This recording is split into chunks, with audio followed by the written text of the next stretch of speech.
शिष्य लवकुश, आज सुनो शूर्पणखा की कहानी। गुरुजी, यह शूर्पणखा कौन है? शिष्य लवकुश, शूर्पणखा लंका नरेश रावण की बहन है। अपने वनवास के अंतिम वर्षों में श्री राम, लक्ष्मण और सीता दंडक वन में गोदावरी नदी के किनारे पर पंचवटी स्थान पर अपने रहने के लिए कुटिया बनाते हैं और वहीं पर अपने वनवास का बाकी समय बिताते हैं। एक बार जब श्री राम अपने आंगन में बैठे ध्यान कर रहे थे, तब शूर्पणखा नामक राक्षसी वहां पर आ जाती है। शूर्पणखा वास्तव में लंकापति रावण की बहन थी। शूर्पणखा ध्यान में बैठे श्री राम के सुंदर स्वरूप को देखकर उन पर मोहित हो जाती है।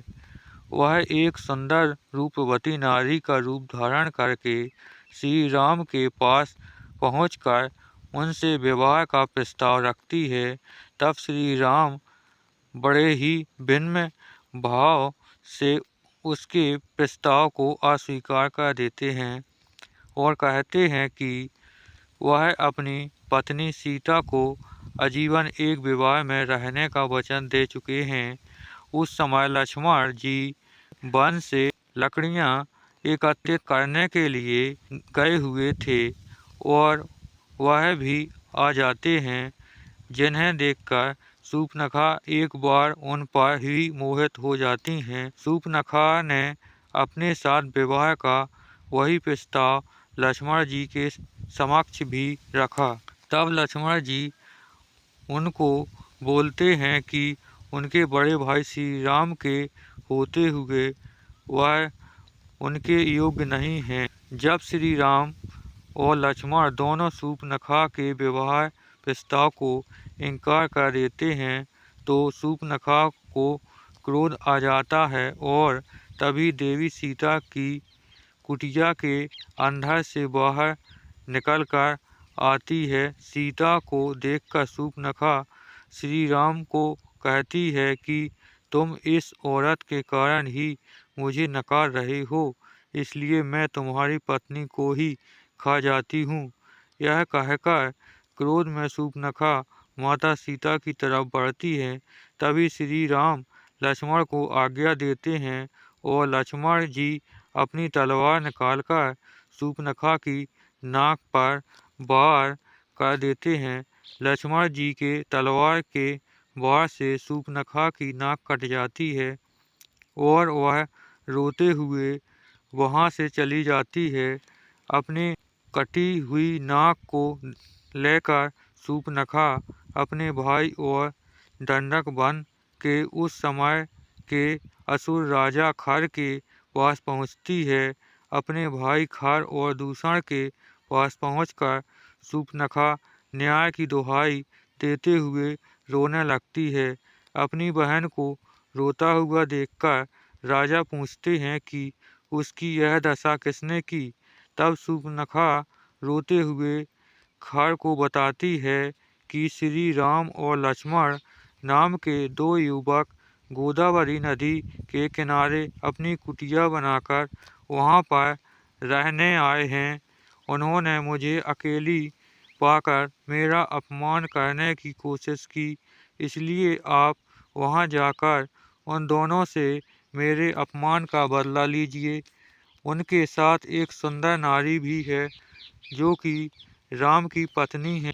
अपनी बहन के अपमान का बदला लेने के लिए खर और दूषण अपने 14 राक्षसों को एक साथ भेज देते हैं और कहते हैं कि जाओ और पंचवटी में बनी हुई कुटिया का तिनका तिनका बिखेर डालो और उजाड़ दो। असुर खर के 14 सैनिक एक साथ पंचवटी की तरफ जाते हैं।